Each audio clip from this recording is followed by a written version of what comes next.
台北228纪念馆伫1930年代是台北风雪局。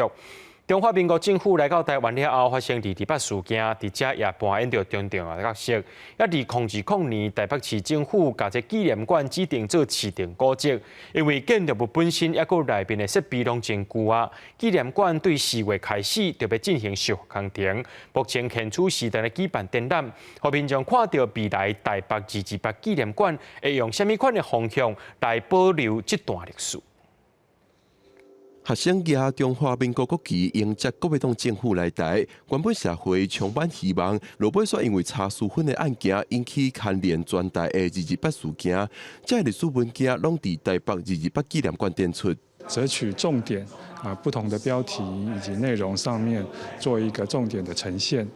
那另外也用不同空间的这样的一个感受，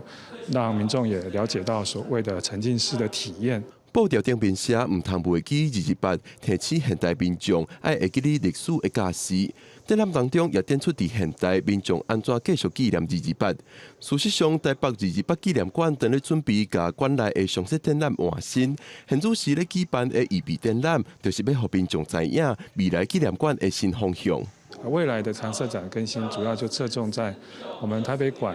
所在的大台北地区的相关的一些228的发生的事情，它在1930年代是一个台北放送局，那过去比较偏少在这个部分做这个展示，所以我们未来也会把这个馆的过去建筑的历史以及当初的设计师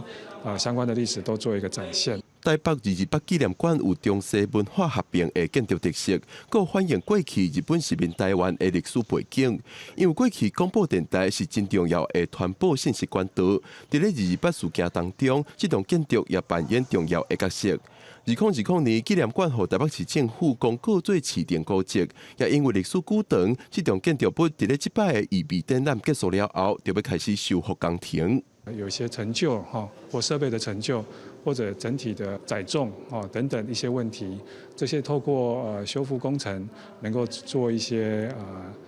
修复嘛常设展也是因应这样的一个古迹修复来做一些更新。4月开始动工，大概1年8个月的时间我们希望在113年的12月把这个相关的工程修复完，能够在114年的2月重新开馆。 官方表示，离顶摆因做常设展览的更新已经过10几年，伫这10几年的时间内，甲228有关系的研究、新的历史文件，拢一直有咧推出。未来展览会为建筑本身出发，探到规个大台北地区来讲历史。若民众对纪念馆未来方向有想法，也会使伫预备展览当中提供。记者郭本内由开场随台北报道。